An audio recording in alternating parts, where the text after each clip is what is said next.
আসসালামু আলাইকুম ওরহমতুল্লাহি ওবরাকাতুহু। আলহামদুলিল্লাহ ওয়াসসালাতু ওয়াসসালামু আলা রাসূলিল্লাহ ওয়া আলা আলিহি ওয়া আসহাবিহি ওয়া মান ওয়ালাহ, আম্মা বা'দ। আল্লাহুম্মা ইন্না নাসআলুকাল আফিয়াতা ফিদ দুনিয়া ওয়াল আখিরাহ। সুপ্রিয় দর্শক শ্রোতা ভাই বন্ধুগণ, দেশে এবং প্রবাসী যে যেখানে যে অবস্থায় আছেন, আল্লাহ সুবহানাহু ওয়া তাআলা আপনাদের সকলকে সুস্থ রাখুন, ভালো রাখুন, এই দোয়া এবং কামনা রব্বুল আলামিনের কাছে পেশ করে শুরু করছি আজকের লাইভ অনুষ্ঠান। প্রিয় দর্শক, আপনারা ইতিপূর্বে জেনেছেন যে আজকের লাইভটি আমরা বিশেষভাবে আমাদের তারুণ্যের জন্য, আমাদের যুবক ভাই বোনদের জন্য আমরা করেছি। আজকের লাইভে আমরা বিশেষভাবে যুবকদের যে সমস্ত জিজ্ঞাসাগুলো আছে সেগুলোকে তুলে আনতে চাই। এই লাইভের মাধ্যমে আপনাদের সে সমস্ত জিজ্ঞাসাগুলোর উত্তর আমরা দিতে চাই। আশা করি আমাদের যুবক বন্ধুরা, তিনি নারী হন অথবা পুরুষ হন, আপনাদের যে কোনো জীবন ঘনিষ্ঠ জিজ্ঞাসাগুলোকে আজ আপনারা পেশ করবেন।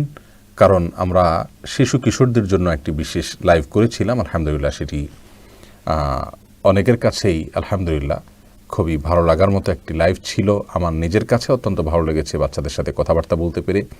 তবে সে প্রোগ্রামের মানকে আমরা সামনের সপ্তাহে একটু উন্নত করবো ইনশাআল্লাহ বিদিনিল্লাহ। করোনা ভাইরাসের কারণে আমরা বেশিরভাগ মানুষই পৃথিবীতে এখন ঘর বাড়িতে বসে আছি, আমরা গৃহবন্দী অবস্থায় আছি, হোম কোয়ারেন্টাইনে রয়েছি। এবং এমত অবস্থায় আমাদের দিন শেখার একটা দারুণ সুযোগ তৈরি হয়েছে। আল্লাহ সুবহানাহু ওয়া তাআলা এই সুযোগ করে দিয়েছেন, বিধায় আমরা এই সুযোগটাকে পরিপূর্ণরূপে সদ্ব্যবহার করব এবং কাজে লাগাবো ইনশাআল্লাহ বিদিনিল্লাহ। প্রিয় তারুণ্য, আল্লাহ সুবহানাহু ওয়া তাআলা আপনাদেরকে যে সুযোগটা দিয়েছেন, যে সময়টা দিয়েছেন, এটা হলো আপনাদের জীবনের সবচেয়ে মূল্যবান সময়। এটা হলো লাইফের ক্রিম টাইম বলা যেতে পারে। এই যৌবনের সময়টাকে যে যত ভালোভাবে কাটাতে পারে, তার পরবর্তী জীবনটা তত ভালো হয়, সুন্দর হয়। দুনিয়ার এই জগতের মানুষ যেরকম মানুষের যৌবন এবং মানুষের জীবনের এই ক্রিম টাইমটাকে চায়, আল্লাহ সুবহানাহু ওয়া তাআলাও এই সময়ের ইবাদতকে পছন্দ করেন। রাসূল করিম সাল্লাল্লাহু আলাইহি ওয়াসাল্লাম ইরশাদ করেছেন যে 7 শ্রেণী মানুষকে আল্লাহ সুবহানাহু ওয়া তাআলা আরশের নিচে বিশেষ প্যান্ডেলে ভিআইপি ভাবে ছায়া দিবেন।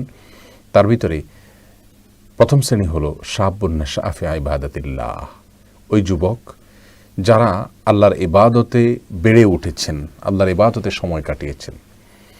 সেই যৌবনটাই আল্লাহ সুবহানাহু ওয়া তাআলার কাছে সবচেয়ে মূল্যবান। একটা বয়সে এসে, অর্থাৎ বয়সের শেষ পর্যায়ে এসে বেশিরভাগ মানুষই সৎ হওয়ার চেষ্টা করেন, ভালো হওয়ার চেষ্টা করেন, অন্তত মুসলমানদের মধ্যে এই প্রবণতা অনেক বেশি। কিন্তু আল্লাহ সুবহানাহু ওয়া তাআলা চান যৌবন বয়স থেকে আমরা যেন নেক হয়ে যাই, ভালো হয়ে যায়। আল্লাহ তাআলা আমাদের সেই তৌফিক দান করুন। আর দেরি না করে আসুন আপনাদের প্রশ্নগুলো নিয়ে আমরা কথা বলা শুরু করি, এবং ফাঁকে ফাঁকে আপনাদের জন্য সম্ভব হলো কিছু কিছু নাসিহা আমি পেশ করব। আল্লাহ সুবহানাহু ওয়া তাআলা আমাদের সকলকে সবটুকু সময় আল্লাহ সুবহানাহু ওয়া তাআলার ফরমাবরদারি এবং আনুগত্যের মধ্যে কাটানোর তৌফিক দান করুন।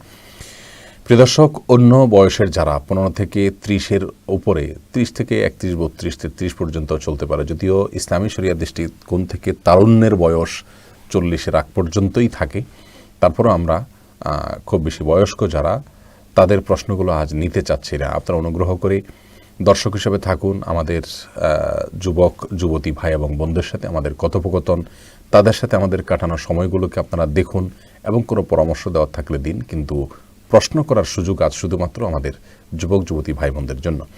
আমরা অনেকেরই প্রস্তাব পেয়েছি ফোনে কথা বলার জন্য। আমরা আসলে শিশুদের সাথে ফোনে কথা বলেছি, কারণ তারা লিখতে পারে না, টাইপ করতে পারে না, তাছাড়া তাদের কথাটাও আমাদের জন্য উপভোগ্য আলহামদুলিল্লাহ।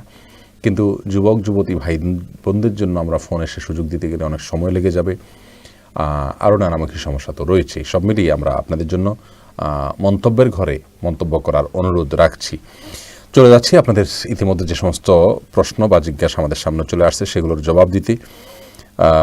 আব্দুল্লাহ আল হাসান, আপনি জানতে চেয়েছেন, আমি আমার দ্বারা গুনাহের অনেক আশঙ্কা করি, তাই বিয়ের ইচ্ছে করছি, কিন্তু আমার পরিবার এখন তাতে রাজি নন।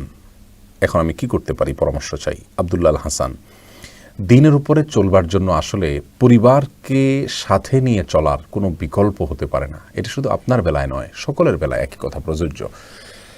আমরা যুবকরা হই, পুরুষরা হই, নারী হই, যে কেউ হই না কেন, দিনের উপরে চলতে গেলে অন্তত নিজের পরিবারটাকে সাথে নিয়ে না চললে বহুমুখী প্রতিবন্ধকতা এবং বাধা সৃষ্টি হয়। আর সেজন্যই পরিবারকে সাথে নিয়ে চলতে হয়। আমি দোয়া করি আল্লাহ সুবহানাহু ওয়া তাআলা আপনার বিষয়টির সমাধান করুন এবং আল্লাহ সুবহানাহু ওয়া তাআলা আপনার জন্য সমাধানের একটি পথ আবিষ্কার করে দিন। এই একই প্রশ্ন আমাদের বহু যুবক এবং যুবতী ভাই বোনদের, যে পরিবার বুঝতে রাজি না। এই জন্য প্রথম কাজ হবে পরিবারকে দিনের বেসিক বিষয়গুলো বোঝানোর চেষ্টা করা। অনেক সময় দেখা যায় যে আপনি নিজেও পিছিয়ে ছিলেন, এখন আপনি দিনের পথে অগ্রসর হয়েছেন, কিন্তু পরিবার বুঝছে না। আপনি তাদেরকে বোঝানোর চেষ্টা করুন। পরিবারের যে লোকটার সাথে আপনার বেশি সখ্যতা রয়েছে তাকে আপনি বলার চেষ্টা করুন যে আমি তো গুনাহে লিপ্ত হওয়ার আশঙ্কা করছি। এমতম মুহূর্তে ইসলামের নির্দেশনা হলো নিজেদের চাওয়া পাওয়াগুলোকে খুব সীমিত করে তারপরে বিয়ে শাদী করা। আমাদের এক শ্রেণীর সুশীলরা আমাদেরকে প্রায় সময় সবক দিয়ে থাকেন যে যুবকরা যাতে নিজের পায়ে না দাঁড়িয়ে যেন তারা বিয়ে না করেন। এই পায়ে দাঁড়াতে দাঁড়াতে 30-35 বছর পার হয়ে যায়, লেট ম্যারেজ হয়। এর ফলে অনেক অনাচারের ভিতরে একটা হলো দেখা যায় সন্তান হয় না, শেষ মুহূর্তে এসে নানা রকম সমস্যা দেখা দেয় এবং অসংখ্য বিপত্তির পথ খোলে। এই জন্য পরিবারের লোককে বোঝানোর চেষ্টা করবেন নিজে এবং অন্যদেরকে দিয়ে। এরপরেও যদি আপনি একান্তভাবে গুনাহে লিপ্ত হয়ে যাওয়ার আশঙ্কা করছেন, আপনার অভিভাবক কোনোভাবেই বিয়ে দেয় না, তারপরে আপনার বিষয়টাকে স্পেশালি কোনো একজন আলেমের সাথে পরামর্শ করে আপনি সমাধানের পথে এগোবেন। যদি আপনার নিশ্চিত গুনাহের লিপ্ত হওয়ার মতো অবস্থা তৈরি হয়ে যায়, আল্লাহ মাফ করুক, প্রাথমিকভাবে তো আপনি সিয়াম পালন করবেন, রোজা রাখবেন, সেটা যদি না হয় পরবর্তী ধাপে যাবেন, সবর করবেন, তাতেও যদি সমাধান না হয় তাহলে শেষ পর্যায়ে গিয়ে প্রয়োজনে কোনো একজন বিজ্ঞ আলেমের শরণাপন্ন হবেন। আপনার অভিভাবক যদি অভিভাবকত্ব করার যোগ্যতা হারিয়ে ফেলেন, দিনের কোনো বেসিক বুঝই তাদের না থাকে, তাহলে সেক্ষেত্রে অন্য একজন আলিমের মাধ্যমে, স্থানীয় ইমামের মাধ্যমে আপনার বিয়ে হতে পারে, কিন্তু সেটি শর্ত সাপেক্ষ বিষয় এবং শেষ মুহূর্তে গিয়ে। এরপরের প্রশ্নটি পাচ্ছি মোহাম্মদ মুরাদ হোসেন, আপনি প্রশ্ন করেছেন ফরজ নামাজের পর নিজে একা হাত তুলে মোনাজাত করতে পারবো কি না। এটা তো যুবকদের যৌবনকাল সম্পর্কিত বা যুবকদের শুধু স্পেশাল প্রশ্ন না, তারপরও হয়তো কোনো যুবক ভাই করছেন, সুধারণা রেখে বলছি।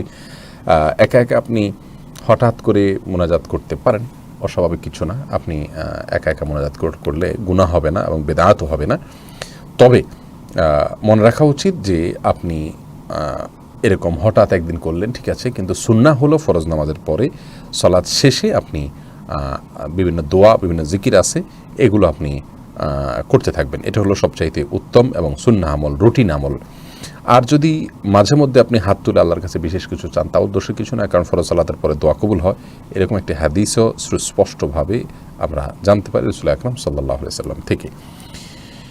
এরপরে প্রশ্ন পাচ্ছি গাজী আরিফুল ইসলামের, আপনি প্রশ্ন করেছেন মুসলিম যারা নামাজ পড়ে না তাদের সাথে বন্ধুত্ব রাখা যাবে কিনা। খুবই গুরুত্বপূর্ণ একটি প্রশ্ন করেছেন ভাই আরিফ। আমাদের যুবক ভাইদের সবচেয়ে বড় সমস্যা, যুবক এবং যুবতী ভাই বোনদের সবচেয়ে বড় সমস্যা, আমি যুবক বলবো, সেখানে যুবক যুবতী আপনারা দুইটাই ধরে নেবেন মেহরবানি করে। আমাদের এই বয়সটার সবচেয়ে বড় সমস্যা হলো সঙ্গ আমাদেরকে বেশিরভাগ ক্ষেত্রে বিপদের দিকে, সঙ্গদোষটা আমাদেরকে বিপদে নিয়ে যায়। এই জন্য আপনি কার সাথে চলছেন, কার সাথে উঠা বসা করছেন, এটা খুবই গুরুত্বপূর্ণ। রাসূল করিম সাল্লাল্লাহু আলাইহি ওয়াসাল্লাম বলেছেন, আল মারউ আলা দীনি খালিলিহি ফালইয়ানজুর আহাদুকুম মান ইউখালিল। একজন মানুষ তার বন্ধুর দ্বীনকে ফলো করে, বন্ধুর আদর্শকে ফলো করে, এটাই হলো মানুষের নেচার। অতএব কে কার সাথে চলছেন, কে কাকে বন্ধু বানাচ্ছেন, এই বিষয়টাকে তোমরা খুব গভীরভাবে পর্যবেক্ষণ করো, খেয়াল করো। প্রিয় দর্শক, এই হাদিস থেকে আমরা স্পষ্টভাবেই একটি ধারণা পাচ্ছি, তা হলো আমাদের উচিত হবে বন্ধু নির্বাচনে খুব হুঁশিয়ারির সাথে আপনার বন্ধু নির্বাচন করা। কোনোভাবেই এমন বন্ধু নির্বাচন করা যাবে না বা এমন বন্ধুকে নিজের অন্তরে স্থান দেওয়া যাবে না, নিজের জীবনের সঙ্গী করা যাবে না, যেই বন্ধু আমাকে আল্লাহর পথ থেকে দূরে সরিয়ে রাখে বা যার সাথে চলার কারণে আমি আল্লাহর কথা ভুলে যাই, এজন্য আল্লাহমুখী থাকি, আল্লাহর কথা স্মরণ হয়, এরকম বন্ধুকে জীবনে বন্ধু হিসাবে গ্রহণ করতে হবে। আল্লাহ তাআলা মাফ করুক আমাদের, যেন এরকম বাজে কোনো বন্ধুর পালায় আমরা না পড়ি। আল্লাহ তাআলা আমাদেরকে হেফাজত করুন। যত তারুণ্য পৃথিবীতে ধ্বংস হয়েছে তাদের সবচেয়ে বড় অংশ এবং বলতে গেলে প্রায় সকলেই ধ্বংস হয়েছেন সঙ্গদোষে। আর এই জন্য আল্লাহ সুবহানাহু ওয়া তাআলা বলেছেন, ইয়া আইয়ুহাল্লাযীনা আমানুত্তাকুল্লাহ ওয়া কুনু মা'আস সাদিকিন, হে ঈমানদাররা তোমরা তাকে অবলম্বন করো এবং সাদিক বা নেককারদের সঙ্গে থাকো। আপনি যদি দেখেন ইসলামের ইতিহাসে যে সমস্ত আপনার যুবকরা তাদের নামগুলো স্বর্ণের অক্ষরে ইতিহাসে লেখাতে পেরেছেন, মুসআব ইবনে উমাইর, বেলাল, আম্মার, সুহাইব, এই সমস্ত যুবক, আব্দুল্লাহ ইবনে ওমর রাদিয়াল্লাহু তাআলা আনহুম, এদের জীবনকে দেখবেন আপনি, তারা রাসূল আকরাম সাল্লাল্লাহু আলাইহি ওয়াসাল্লামের সান্নিধ্যে কীভাবে কাটিয়েছেন, কীভাবে তাদের জীবনকে সোনা করে স্বর্ণের জীবনে পরিণত করেছেন। এই জন্য এই জিনিসটা খুব বেশি লক্ষণীয়। আল্লাহ তাআলা আমাদের সবাইকে আল্লাহ তাআলা হেফাজত করুন এবং রক্ষা করুন। যারা নামাজ পড়ে না তাদের সাথে বন্ধুত্ব কোনো অবস্থাতে একজন মুসলিম করবেন না। হ্যাঁ, বাহ্যিক বন্ধুতা যেটা, সেটা তো শত্রুর সাথেও হতে পারে, সেটা ভিন্ন কথা, কিন্তু অন্তরঙ্গ বন্ধু হিসাবে গ্রহণ করব না।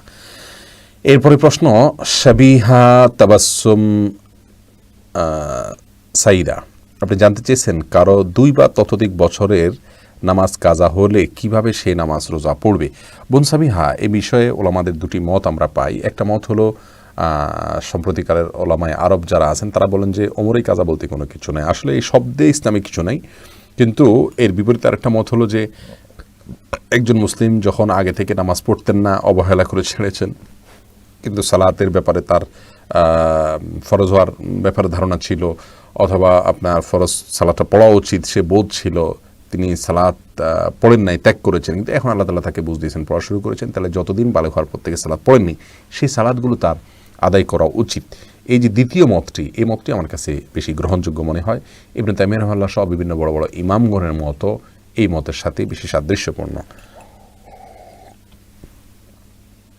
অতএব কাউন্ট করে আমার জীবনে কত সালাত গেছে সেটা আমার পড়ার দিকে মনোনিবেশ করা উচিত, কারণ রাসূল আকরাম সাল্লাল্লাহু আলাইহি ওয়াসাল্লামের বিভিন্ন হাদিসকে একসাথ করলে আমরা দেখি ছুটে যাওয়া সালাত আদায় করার ব্যাপারে তিনি গুরুত্ব আরোপ করেছেন। যদিও আমাদের প্রথম মতের ওলামা একরাম যারা আছেন তাদের বক্তব্য হলো যে এখানে ছুটে যাওয়া বলতে বোঝানো হয়েছে কেউ ভুলে গেছেন অথবা ঘুমিয়ে পড়েছেন সেই কথা বলা হয়েছে, ইচ্ছাকৃত ছেড়েছেন এমন কথা বলা হয়নি। আসলে এখানে মূলের দিকে যদি আমরা ফিরে যাই, একটা মত হলো যে ইচ্ছাকৃত কেউ যদি সালাত ত্যাগ করে জেনে শুনে, ঘুমায়ও নেই ভুলেও যায় নাই, তাহলে সে কাফের হয়ে যায়। তো এই কারণে তারা মনে করেন যে একজন মানুষ অমুসলমান থেকে মুসলমান হয়েছেন, তাহলে তো তার অমুসলমান থাকাকালীন সময় নামাজ আর পড়ার দরকার নেই। একজন মানুষ নামাজ শুরু করেছেন, আগে নামাজ পড়েননি, তার মানে তিনি আগে কাফের ছিলেন, এখন মুসলমান হয়েছেন। আপনি যদি প্রথম মতটি গ্রহণ করেন তাহলে সেক্ষেত্রে আপনার আগের স্ত্রীও এখন আর স্ত্রী আছেন কি না সে বিষয়ে, যদি তিনি নামাজি হন বিশেষ করে, তাহলে তার সাথে আপনার আগের সম্পর্কটা বৈধ ছিল না, ছিল কি না, এটা বড় প্রশ্নসম্পর্ক বিষয় হয়ে দাঁড়াবে, কারণ মুসলিমের সাথে মুসলিমের বিয়ে বৈধ হয় না। যাই হোক, আর দ্বিতীয় মত ওলামাদের মত অনুযায়ী সালাত ত্যাগকারী ব্যক্তি যদি সালাত পড়া উচিত এই বিষয়টাকে বিশ্বাসের জায়গায় রাখে, তারপরে সে সালাত ত্যাগ করে অবহেলা করে শয়তানের প্ররোচনা প্ররোচিত হয়ে, তাহলে সে কাফের হয় না। যদি কাফের না হয় তাহলে সেক্ষেত্রে তার আগের সালাতগুলো পড়ার প্রশ্ন চলে আসে, কারণ মুসলিম হিসাবে তিনি সালাত ত্যাগ করেছেন। অতএব দ্বিতীয় মতটা আমার কাছে বেশি গ্রহণযোগ্য মনে হয়, বেশি নিরাপদ মনে হয়। বাকি প্রথম মতটাও অনেক বড় ওলামা ইকরামের মত ফেলে দেওয়ার মতো না, মানে দুইটাই দলিল সমৃদ্ধ। তবে দ্বিতীয় মতটা আমার কাছে বেশি যুক্তিসঙ্গত মনে হয়। সেই হিসাবে আপনি 1-2 বছর নামাজ না পড়লে সেটাকে কাউন্ট করে এখন থেকে প্রতিদিন 2-4 ওয়াক্ত করে করে আপনার কাজা করা শুরু করে দেওয়া উচিত। সেই সাথে নফল নামাজের পরিমাণ বাড়ানো উচিত। আল্লাহ তৌফিক দান করুন। এরপরে প্রশ্ন ফারহাদ সরকার করেছেন, আমাদের মসজিদের ইমাম সুদের কারবারের সাথে লিপ্ত, ওনার পিছনে কি নামাজ হবে? ভাই ফরহাদ সরকার, ইমাম যদি বদকার হয়, সল্লু খালফা কুল্লি বাররিন ওয়া ফাজিরিন, আহলুস সুন্নাহ ওয়াল জামাআতের আকীদা হলো ইমাম নেককার হোক আর বদকার হোক, ভালো হোক আর মন্দ হোক, সকলের পিছনে, সব ধরনের ইমামের পিছনেই সালাত আদায় করা যাবে। অতএব আপনি আপনার ইমাম যদি সুদখোর হন তারপরও তার পিছনে আপনি সালাত আদায় করতে পারবেন।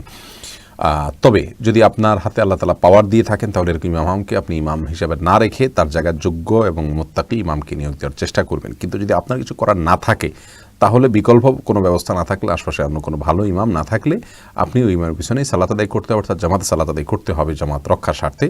তার অপরাধে তাকে পাবে, আপনার সালাত হয়ে যাবে। যদিও ইচ্ছাকৃত জেনে শুনে এরকম ইমামকে নিযুক্ত দেওয়া করা জায়েজ নাই, যারা করছেন তারা গুনাহগার হচ্ছেন যদি ইচ্ছাকৃতভাবে এরকম কেউ করে থাকেন। এরপরে প্রশ্ন লিমন করেছেন, খেলাধুলাকে পেশা হিসেবে নিয়ে টাকা উপার্জন করা জায়েজ আছে কিনা? ভাই লিমন, এটা যুবক সুলভ প্রশ্ন। আলহামদুলিল্লাহ, খেলাধুলাকে পেশা হিসেবে নিয়ে টাকা উপার্জন করা যায় আছে কিনা, এ বিষয়ে আমার মনে হয় যে বিশেষজ্ঞ ওলামা ইকরামের থেকে সিদ্ধান্ত আসা উচিত। বিষয়টি একেবারেই নতুন বলতে হয়, এটা গত 2-4 দশক আগেও অন্তত আমাদের দেশে এগুলোর অস্তিত্ব খুব একটা ছিল না।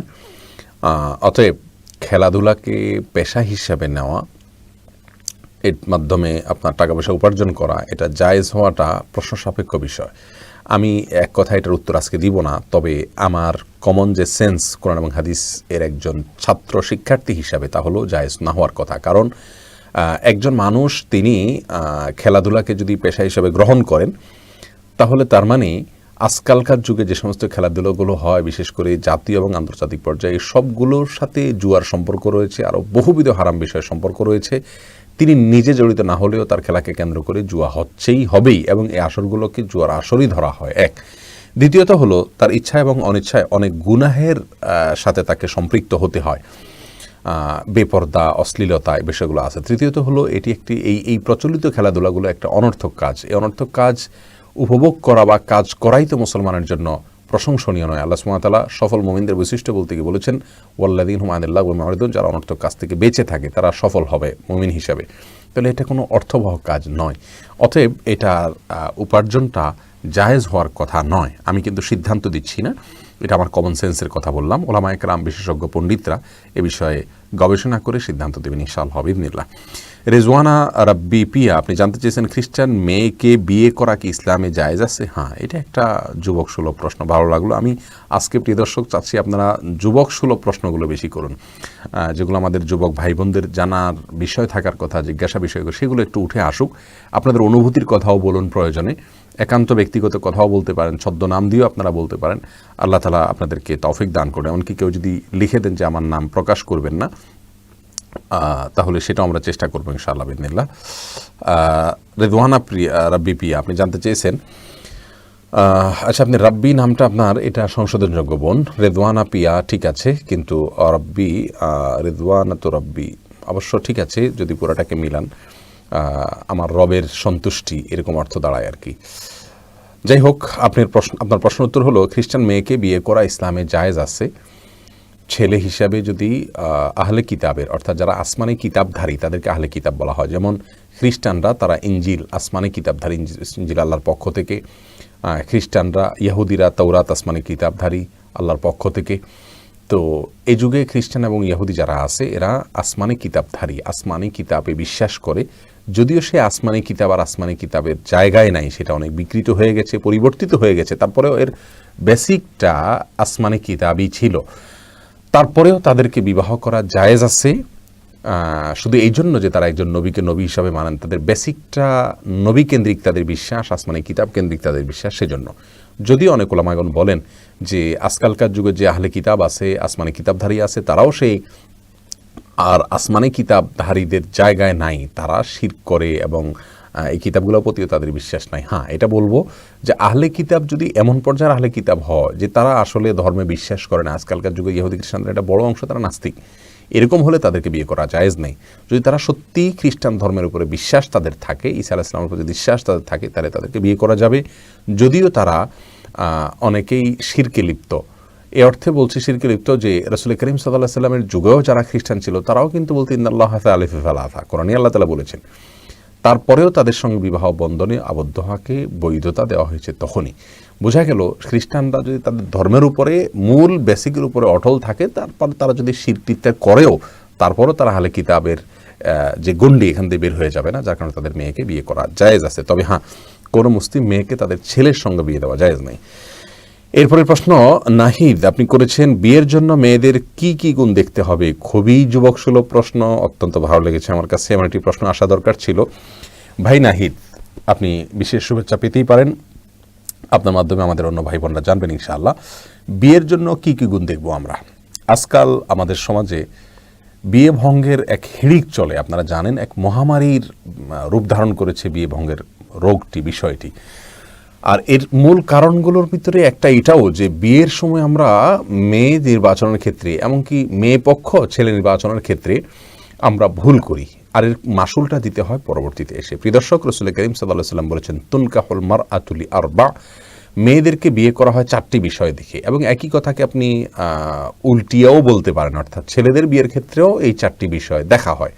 তার ভিতরে একটি হলো লিমালিহা, তার সম্পদ দেখে, ওয়ালি জামালিহা, তার সৌন্দর্য দেখে দ্বিতীয়টি, আরেকটা হলো ওয়ালি হাসাবিহা, তার বংশমর্যাদা দেখে। রাসূল করিম সাল্লাল্লাহু আলাইহি ওয়াসাল্লাম বলেছেন, ফাজফার বিজাতিদ্দিন, তুমি বিয়ে করার সময় দিনদারিতা দেখে, তাকওয়া দেখে, আল্লাহর সাথে সম্পর্ক দেখে, ওইটাকে দেখে তারপর তুমি বিয়ে করো।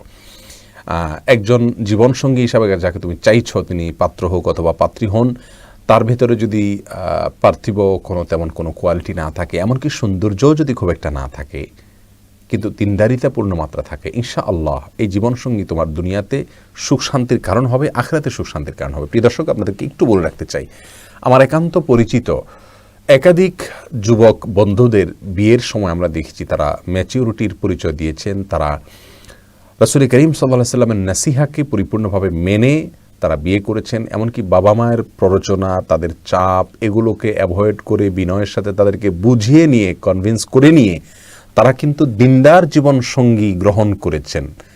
এবং সেক্ষেত্রে আমি দেখেছি একজন ইঞ্জিনিয়ার, তিনি আলহামদুলিল্লাহ জাগতিক দিক থেকে অনেক অগ্রসর, একজন ভালো পড়াশোনা করা মানুষ, শহরে বসবাস করা মানুষ, সামাজিকভাবে ভালো অবস্থানে থাকা মানুষ, তিনি বিয়ে করেছেন অজপাড়া গায়ের অনেক দূরের, ভিন্ন বলতে বহু দূরের, দেশের এপার ওপার বলতে পারেন এরকম জায়গার মেয়েকে।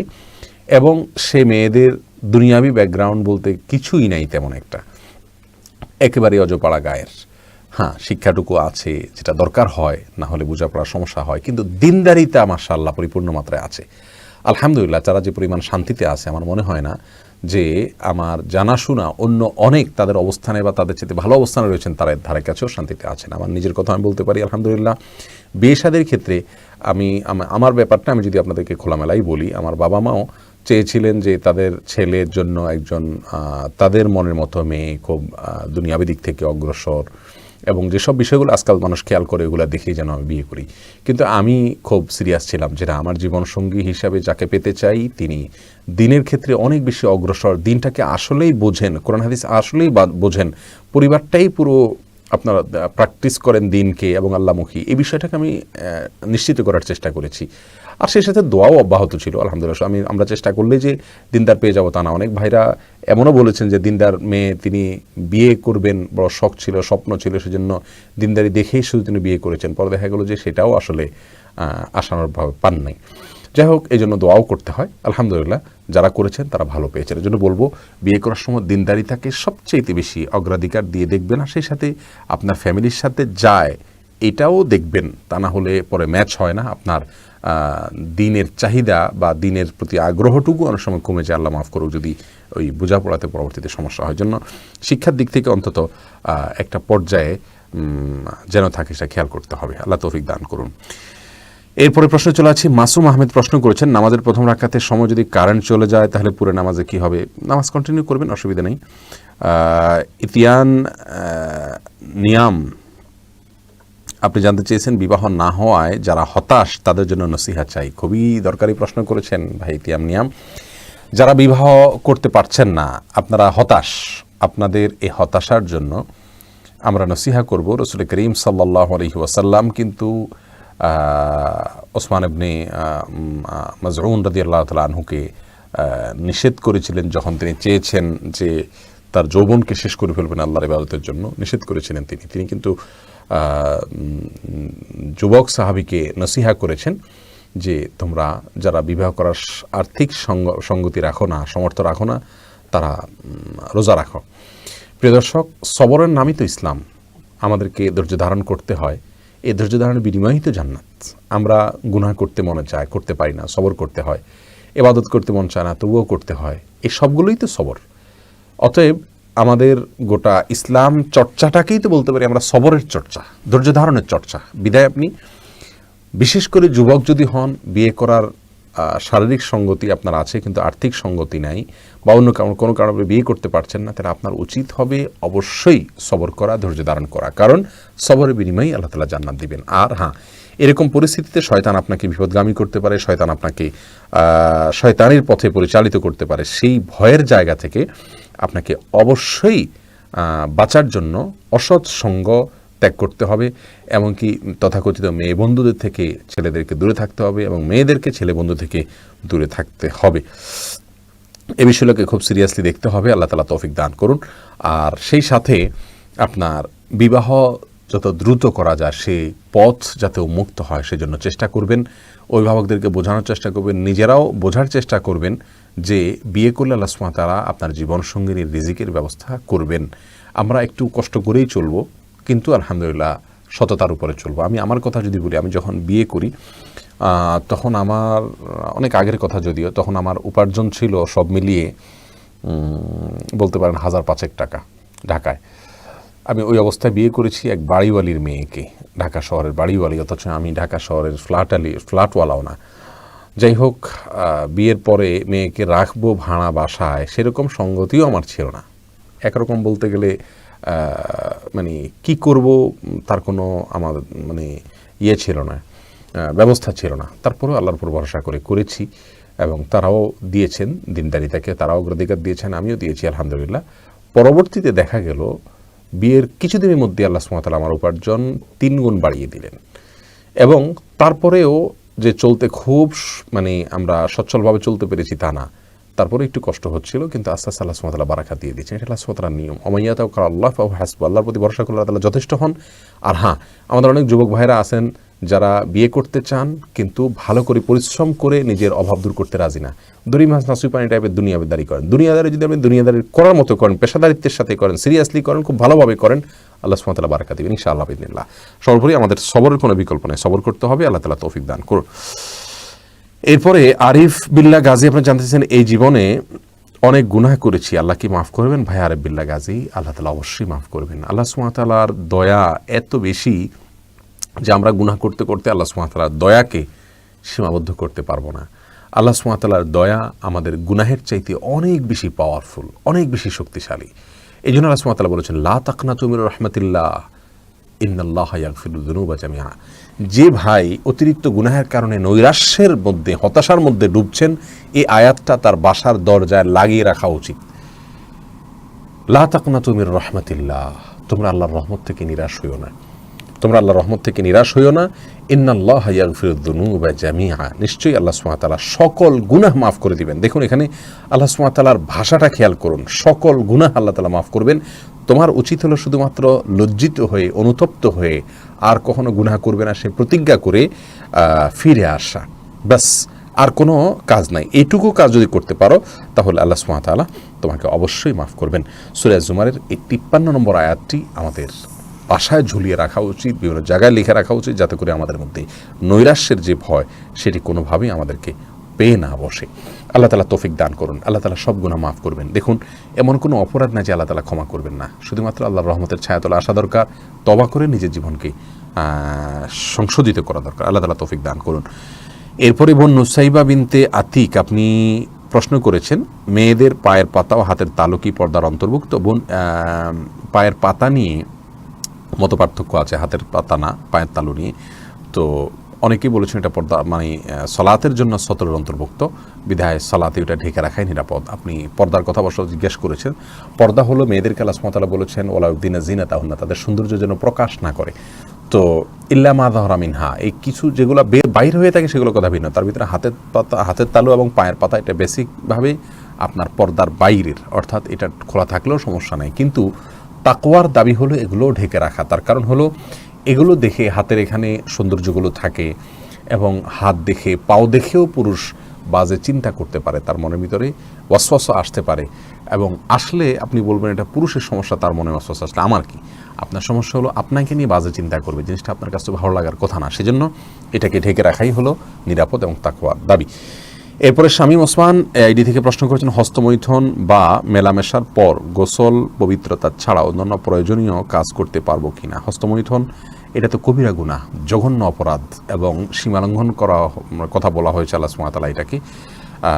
অতএব কারোর যদি যৌন চাহিদা চরিতার্থ স্বামী স্ত্রী ছাড়া বা ইসলামী শরিয়ার আলোকে যাকে কৃত দাসী বলা হয়, যার মর্যাদা একটা স্ত্রীর মতোই, তা সে ছাড়া অন্য কারোর অন্য কোনো উপায়ে যদি কেউ নিজের যৌন চাহিদা চরিতার্থ করে, তার ভিতরে হস্তমৈথুনও আসছে, তাদেরকে আল্লাহ তাআলা সীমালঙ্ঘনকারী বলেছেন, লাইকুম আদুন বলেছেন। বিধায় এটা গুনাহের কথা।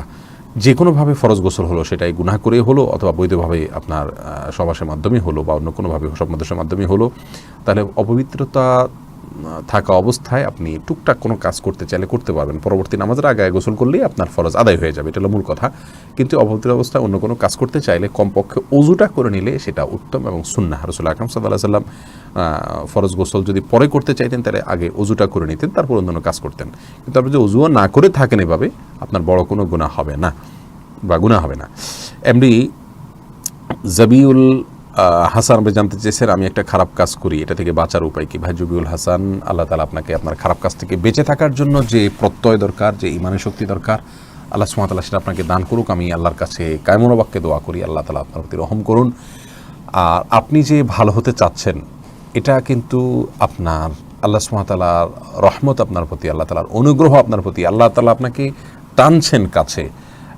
আল্লাহ ইয়াজতাবি ইলাইহি মান ইয়াশা ওয়া ইয়াহদি ইলাইহি মান ইউনিব। আল্লাহ বলেছেন, আল্লাহ তাআলা যাকে ইচ্ছা তাকে নিজের দিকে টানেন। আল্লাহ তাআলা আপনাকে টানছেন, এটা বোঝা যাচ্ছে এখান থেকে যে আপনি খারাপ কাজ করছেন, তার প্রতি আপনার অনুভূতি আছে, আপনি ভালো হতে চাচ্ছেন। এইটা আপনার প্রেরণার জায়গা। আপনি এই কথাটা মনে রেখে যে আল্লাহ আমাকে চাচ্ছেন আমি আল্লাহর রহমতের ছায়া তলে আসি, বাস এটা আপনি যতবার চিন্তা করবেন, দেখবেন আপনার ভিতরে একটা মানসিক শক্তি জোগাড় হয়েছে, শক্তি সঞ্চয় হয়েছে আপনি ভালো পথে আসার জন্য। আল্লাহ তাআলা আপনাকে তৌফিক দান করুন। আপনাকে আমি কয়েকটি পরামর্শ দিব। প্রথম পরামর্শ তো যেটা বললাম সেটাই, অর্থাৎ আল্লাহ সুবহানাহু ওয়া তাআলা আপনার ভেতরে অপরাধ বোধ জাগ্রত করে দিয়েছেন, এটা কিন্তু আল্লাহ তাআলার একটা অনুগ্রহ। বহু খারাপ মানুষ আছেন যারা খারাপ পথে চলছেন, কিন্তু তাদের কোনো অনুভূতি পর্যন্ত নাই, আল্লাহ মাফ করুক, সেটা খুবই জঘন্য একটি বিষয়। আর যাদের ভিতরে অপরাধ বোধ আছে, তার মানে আল্লাহ সুবহানাহু ওয়া তাআলা আপনার অন্তরে আল্লাহর ভয়টুকু রেখেছেন। আল্লাহর ভয় এটা আপনার পুঁজি। আপনি প্রথম করণীয় হলো সেই কথা মনে করবেন যে আল্লাহ আমাকে টানছেন। আল্লাহ কোরআনে বলেছেন, আল্লাহ ইয়াজতাবি ইলাইহি মান ইয়াশা, আল্লাহ তাআলা যাকে ইচ্ছা তাকে তার দিকে টানেন, আল্লাহ আপনাকে টানছেন। এই কথাটা আপনি সবসময় ফিল করার চেষ্টা করবেন, উপলব্ধি করার চেষ্টা করবেন। আর দ্বিতীয় করণীয় হলো, আপনি অপরাধ কর্ম থেকে বাঁচার জন্য, অপরাধ কর্মটা কোন টাইপ, যদি এমন হয় যে গোপনে গোপনে আপনি অশ্লীল বিভিন্ন ভিডিও দেখেন, ছবি দেখেন, এই দোষে যদি আপনি দোষী হয়ে থাকেন বা বদভ্যাস থাকে, তাহলে প্রথম কাজ হলো মোবাইলকে এবং যে ডিভাইসের মাধ্যমে আপনি এগুলো দেখেন, সেই ডিভাইসকে এগুলো থেকে প্রথমে যখনই হিম্মত হবে, আল্লাহর ভয় আসবে, দেরি না করে সাথে সাথে এগুলোকে সম্পূর্ণ মোবাইল থেকে পরিচ্ছন্ন করে ফেলান, ডিলিট করে ফেলান। এরপরে তৃতীয় কাজ হলো সোশ্যাল মিডিয়ার মাধ্যমে বা যে মিডিয়ার মাধ্যমে হয় সেসব মিডিয়া থেকে নিজেকে বিচ্ছিন্ন করে ফেলান কিছুদিনের জন্য। আর সেই সাথে চতুর্থত কাজ হলো, আপনি নিঃসঙ্গতায় মানে এই জাতীয় অপরাধ যদি হয় যেগুলো নিঃসঙ্গে মানুষ একাকিত্বে করে, তাহলে নিঃসঙ্গ থাকার চেষ্টা করবেন না। যথাসম্ভব নিঃসঙ্গতার সময়টাকে অ্যাভয়েড করে কারো না কারোর সাথে থাকছেন সেই বিষয়টিকে নিশ্চিত করার চেষ্টা করবেন। আর 5 নম্বর পরামর্শ হলো, যারা নেককার, যারা কোনো গুনাহ করেন না, যাদের অন্তরে আল্লাহর ভয় আছে, যারা খুব মুখলেস, যারা আল্লাহর ভয়ে চোখের পানি ফেলেন, এরকম মানুষ সমাজে খুব কম কিন্তু আছেন। তাদেরকে খুঁজে বের করে তাদের সান্নিধ্যে আপনি যাবেন, দেখবেন আপনার গুনাহ করার যে ইচ্ছা এটা কমে যাবে। এটা গল্প বলি আপনাকে। রাসূল করিম সাল্লাল্লাহু আলাইহি ওয়াসাল্লামের কাছে এক লোক এসে বলছে, ইয়া রাসূলুল্লাহ, আমার জিনা করতে মন চাইছে। আল্লাহ রাসূল সাল্লাল্লাহু আলাইহি ওয়াসাল্লাম তাকে বললেন যে, তোমার মায়ের সাথে কেউ জিনা করুক, তুমি কি চাইবে? তোমার বোনের সাথে কেউ জিনা করুক, তুমি কি চাইবে? তোমার স্ত্রীর সাথে কেউ জিনা করুক, তুমি কি চাইবে? তোমার স্ত্রীর কোনো অশ্লীল দৃশ্য কেউ দেখুক, তুমি কি চাইবে? তখন লোকটি বলে, ইয়া রাসূলুল্লাহ, না। তখন বললেন যে, তুমি যার সাথে জিনা করবে সে তো নিশ্চয়ই কারোর মা, কারোর স্ত্রী, কারোর বোন। আর মনে রাখবে, এটা রাসূল আকরাম সাল্লাল্লাহু আলাইহি ওয়াসাল্লামের বক্তব্য নয়, এটা একজন সালাফের বক্তব্য, যে কেউ যদি কোনো অশ্লীল কাজে জড়িত হয়, তাহলে সেই ক্ষেত্রে সে যেরকম অন্যকে নিয়ে অশ্লীলতায় জড়াচ্ছে, তার পরিবারের সদস্যদেরকে দিয়ে অন্যরা অশ্লীলতায় জড়াবে। এটা একটা লোনের মতো পরিশোধ করা হয়। আপনি অন্যের মেয়ে, অন্যের বোন, অন্যের মা, অন্যের স্ত্রী হোক তার ইচ্ছায় বা অনিচ্ছায়, আপনি তাকে কেন্দ্র করে অশ্লীল কর্মে লিপ্ত, অশ্লীল দৃশ্য দেখেন, খারাপ কর্মে লিপ্ত, অন্তত মনে মনে ভাবেন আপনার মা, আপনার বোন, আপনার স্ত্রীকে নিয়ে একই কাজ করা হবে, শুধুমাত্র আপনি যে অপরাধ করেছেন সেই অপরাধের শাস্তি স্বরূপ। আপনি বলবেন, শাস্তি আরেকজন পাচ্ছে কেন? না, তাদেরকে নিয়ে বাজে চিন্তা করলে তো শাস্তি তারা পেল না, কিন্তু এটা আপনার জন্য এক ধরনের শাস্তি। আপনি এটা নিশ্চিতভাবে জেনে রাখুন যে এটা হবে। অতএব তাদেরকে নিয়ে কেউ জল্পনা কল্পনা করুক বা বাজে কিছু করুক, এটা আপনি চাইবেন না। আপনি হয়তো স্বেচ্ছায় করছেন তার সাথে, কিন্তু আপনারও পরিবারের কাউকে দিয়ে স্বেচ্ছায় এভাবে করা হবে, তো ক্ষতিটা কিন্তু আলটিমেটলি আপনার হচ্ছে। বিধায় একজন মুসলিম হিসাবে যেই কোনো অপরাধ, আমি এখানে ধরে নিলাম যে সেক্সুয়াল কোনো অপরাধ এর সাথে আপনি জড়িত আছেন, এখান থেকে বাঁচার জন্য নেককার মানুষের সাথে থাকতে হয়। যে গল্পটা বলছিলাম, ওই ব্যক্তি রাসূল আকরাম সাল্লাল্লাহু আলাইহি ওয়াসাল্লামের কাছে কিছু সময় থাকার পরে বলছেন, ইয়া রাসূলুল্লাহ, আমার মনের ভিতরে সেই চাহিদাটা দূর হয়ে গেছে, এখন আর সেই গুনাহ করার যে ইচ্ছা ছিল আমাদের, সেটা এখন আর নাই। দেখুন, আমাদের নবীজির কাছে এসে মানুষ এভাবে খোলামুলি কথা বলতে পারতেন, এবং তার সান্নিধ্যে থাকার পরে কিন্তু গুনাহের ইচ্ছাটা দূর হয়ে গেছে। এই জন্য আপনাকে পঞ্চম পরামর্শ দিব, যে যে কোনো গুনাহ থেকে বাঁচার জন্য মুত্তাকিদের সাথে খুব আল্লাহওয়ালা, আল্লাহ ভয় অন্তরে লালন করেন এসব মানুষের সাথে একটু উঠা বসা করুন, তাদের সাথে যান, তাদেরকে মনের কথাগুলো খুলে বলুন, বিশ্বাস করুন এটা খুব পাওয়ারফুল একটি উপায়। ইয়া আইয়ুহাল্লাযীনা আমানু তাকুল্লাহ ওয়া কুনু মা'আস সাদিকিন, আল্লাহ নিজেই বলেছেন সত্যবাদীর সঙ্গে থাকো। আল্লাহ তাআলা আপনাকে আমাকে সবাইকে হেফাজত রাখুন সব ধরনের গুনাহ থেকে এবং সব ধরনের অপরাধ থেকে। সোহাগ মুস্তফা, আপনি জানতে চেয়েছেন তওবা করার পর পূর্বের কাজা নামাজ কি আদায় করতে হবে? একটু আগে আমরা শুরুর দিকে একটা প্রশ্ন উত্তরে বিস্তারিত বলেছি, আপনি শুনে নেবেন মেহরবানি করে। মিম আক্তার জানতে চেয়েছেন, আমি এক হিন্দু ছেলে বিয়ে করছি, আমি কি করে মুসলমান করব বলুন তো? বোন মিম আক্তার, আপনি হিন্দু ছেলেকে বিয়ে করেছেন, আপনি তাকে কিভাবে মুসলমান করবেন? প্রথম কথা হলো, বিয়ে রক্ষার স্বার্থে ইসলাম গ্রহণ করলে আপনার বিয়ে রক্ষা হয়ে যাবে, কিন্তু এটা হলো না। আপনি একজন মুসলিম হিসেবে নিজে ভালো মুসলিম হওয়ার চেষ্টা করুন। আপনি একজন ছেলেকে পছন্দ হলো, মুশরিক হওয়া সত্ত্বেও তাকে বিবাহ করে ফেললেন, এটার মানে হলো আপনি নিজে দিনদারির ক্ষেত্রে খুব একটা অগ্রসর নন। হয়তো এখন হয়েছেন আলহামদুলিল্লাহ। আপনি বিবাহটাকে বৈধ রাখার স্বার্থে শুধু তাকে মুসলিম বানানোর চিন্তা করবেন না, বরং আপনি বড় ধরনের একটা অপরাধ করেছেন। আল্লাহ সুবহানাহু ওয়া তাআলা বলেছেন, ওয়ালা আবদুম মুমিনুন খায়রুম মিন মুশরিকিন ওয়ালাউ আ'জাবাকুম। একজন মুশরিক পুরুষ ছেলে তার চাইতে একজন ইমানদার ছেলে অনেক গুণ বেশি ইমানদার ছেলে মুশরিক ছেলের চাইতে উত্তম। যার কারণে যদিও তোমাদের কাছে মুশরিক ছেলে ভালো লাগে, যে ছেলে হিন্দু সে মুশরিক, আপনার কাছে যতই ভালো লাগুক সে আপনার জন্য উত্তম ছিল না। যাই হোক, আপনি বিয়ে করেছেন, এখন তাকে ইসলামের ব্যাপারে বোঝান। সে যদি ইসলামকে সত্যি বুঝে ফিরে ইসলাম গ্রহণ করে, আলহামদুলিল্লাহ, এফিডেভিট করবেন, সংশ্লিষ্ট কোনো আলেমের সাথে দেখা করবেন, উকিলের সাথে পরামর্শ করবেন, করে আপনি খুব সহজেই প্রসেসেই উনি কোর্টে গিয়ে এফিডেভিট করে উনি ইসলাম গ্রহণ করতে পারেন, নাম পরিবর্তন করতে পারেন, কিন্তু ইসলাম তাকে বোঝার চেষ্টা জন্য সহায়তা করুন। ডক্টর জাকির নায়েকের ভিডিওগুলো তাকে শোনাতে পারেন, তুলনামূলক ধর্মতত্ত্ব নিয়ে যারা কথা বলেছেন, আহমদ দিদাতের বক্তব্যগুলো তাকে শোনাতে পারেন, সেই সাথে ইসলামের শ্রেষ্ঠত্ব প্রমাণ করে এমন বই পুস্তকগুলো তাকে পড়াতে পারেন। এবং নিজে এর সব কিছুর আগে এই জন্য শুরুতে বলেছি, আপনার নিজেকে ইসলাম ভালো করে বুঝতে হবে, ইসলামের দিকে অগ্রসর থাকতে হবে, তাহলে আপনি তাকে নিয়ে অগ্রসর হতে পারবেন, সহজ হবে আপনার জন্য। আল্লাহ তাআলা তৌফিক দান করুন। এরপরে যে প্রশ্ন আমি দেখতে পাচ্ছি সেটা হলো, তোফায়েল আপনি প্রশ্ন করেছেন, না সরি, আপনার প্রশ্নটা হলো চেশমিট বিপুল, আপনি জানতে চেয়েছেন রমজান মাসের রাতে স্ত্রী সহবাস করা যাবে কিনা? হ্যাঁ, যাবে, কোনো অসুবিধা নেই রাতে করতে। গাজী আরিফুল ইসলাম জানতে চেয়েছেন, আমি স্কুল পড়ুয়া, বাট আমার ইচ্ছা একজন কোরআন হাফেজাকে বিয়ে করব, তা কিভাবে সম্ভব? গাজী আরিফ ভাই একেবারেই যুবক সুলভ প্রশ্ন করেছেন, খুবই ভালো লাগলো। এই ধরনের প্রশ্নগুলো আমি চাই খুব বেশি।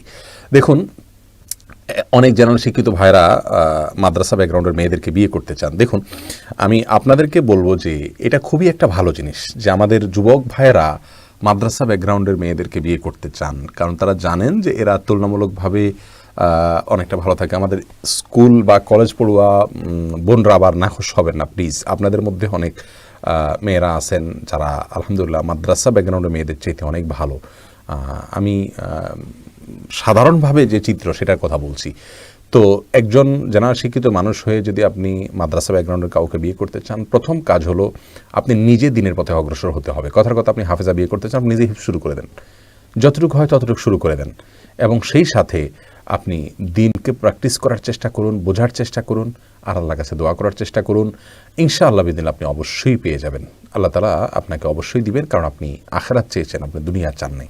আমরা দোয়া করি আপনার জন্য, আল্লাহ তাআলা ব্যবস্থা করে দেখ। ভাই গাজী আরিফ ভাই, এটা কঠিন কোনো কিছু না, ইসলাম শরীয়তের দৃষ্টিকোণ থেকে কোনো বাধা নাই যে আপনি জেনারেল শিক্ষিত এই জন্য মাদ্রাসা ব্যাকগ্রাউন্ডের কাউকে বা হাফেজকে বিয়ে করতে পারবেন, কোনো কথা নাই। কিন্তু আপনি নিজে আগে অগ্রসর হওয়ার চেষ্টা করতে হবে, কারণ আল্লাহ সুবহানাহু ওয়া তাআলা বলেছেন, আত-তাইয়্যিবাতু লিত-তাইয়্যিবিন, পবিত্রা মেয়েরা পবিত্র ছেলেদের জন্য। আপনি আগে জীবনে কি করেছেন সেটা বাদ, এখন আপনি পবিত্র হয়ে যান এবং তওবা করুন, পরিপূর্ণরূপে দিনের উপরে চলে আসুন। ইনশাআল্লাহ বিদিনিল্লাহ পবিত্রা মেয়েদেরকে আল্লাহ সুবহানাহু ওয়া তাআলা আপনার জন্য বরাদ্দ করবেন ইনশাআল্লাহ বিদিনিল্লাহ। তোফায়েল প্রশ্ন করেছেন, যারা সঠিক নিয়মে যাকাত দেয় না, ইসলামের দৃষ্টিতে তাদের ভয়াবহতা কি? দেখুন, যারা সঠিক নিয়মে যাকাত দেয় না, এদের এই সম্পত্তিগুলো সম্পর্কে আল্লাহ সুবহানাহু ওয়া তাআলা বলেছেন, ইয়াউমা ইউহমা আলাইহা ফি নারে জাহান্নাম, জাহান্নামের আগুনে এই সম্পদগুলোকে ফেলা হবে, এই সম্পদগুলোকে লোহার পাতে রূপান্তর করা হবে, এরপরে ওইটা ফেলে এটাকে গরম করা হবে, উত্তপ্ত করা হবে। ফাতুকুয়া বিহা জিবাহুহুম ওয়া জুনুবুহুম ওয়া যুহুরুহুম হাযা মা কানাসতুম লিআনফুসিকুম ফাযুকু মা কুনতুম তাকনিজুন। এরপরে তাদের কপাল, পার্শ্বদেশ এবং পিঠ এগুলোতে ছেক দেয়া হবে এবং বলা হবে, তোমার সেই সম্পদ যেটা দুনিয়াতে সঞ্চয় করে রেখেছিলে, আজ তার স্বাদ তুমি ভোগ করতে থাকো। এই জন্য যারা জাকাত দিবেন না, যারা সঞ্চয় করে রাখবেন, যারা মালগুলোকে আপনার ইয়াহসাবু আন্না মালাহু আখলাদা, মনে করে যা আমার চিরকাল এগুলো থাকবে আমার, এবং ওয়াদ্দাদা, এবং গুনে গুনে সেগুলোকে রাখবে, জমা ওয়াদ্দাদা, জমা মালা ওয়াদ্দাদা, মালকে সঞ্চয় করে আর মনে গুনতে থাকে, মনে করে এগুলো সারা জীবন থাকবে। এগুলো তো থাকবেই না, বরং আল্লাহ সুবহানাহু ওয়া তাআলা এগুলোকে দিয়েই তার শাস্তির ব্যবস্থা করবেন, যাতে তার কষ্টটা আরও বেড়ে যায়, যে এটাই আমি সঞ্চয় করেছিলাম, এটাই আমার শাস্তির উপকরণ হিসেবে ব্যবহার করা হচ্ছে। আল্লাহ তাআলা আমাদেরকে হেদায়েত দান করুন। আল্লাহর ভয় আমাদের অন্তরে থাকা উচিত। এবং যাকাত শব্দের দুটি অর্থ, একটা হলো পবিত্র করা, আর একটা হলো নুমু থেকে, অর্থাৎ বৃদ্ধি হওয়া। যাকাত মানুষের সম্পদকে বৃদ্ধি করে, বরকত দেয়। যাকাত দিতে দিতে মানুষ ফতুর হয়ে গেছেন এবং অভাবের মধ্যে পড়ে গেছেন, এরকম কোনো ঘটনা আমরা যাই নাই। আল্লাহ তাআলা তৌফিক দান করুন। এরপরে প্রশ্ন কাউসার ইবনে সাঈদ করেছেন, হাদিস ও সুন্নাহর মধ্যে কোনো পার্থক্য আছে কিনা। যুবক সুলভ প্রশ্ন চাচ্ছিলাম। যাই হোক, হাদিস এবং সুন্নাহর ভেতরে পার্থক্য আছে কিনা এটা নিয়ে মত পার্থক্য রয়েছে মুহাদ্দিস ওলামা একরামের মধ্যে।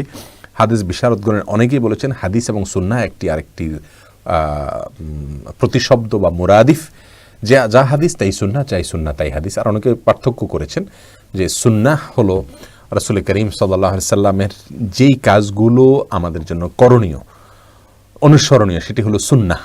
আর হাদিস হলো রাসূল আকরাম সাল্লাল্লাহু আলাইহি সাল্লামকে কেন্দ্র করে যা আছে সব।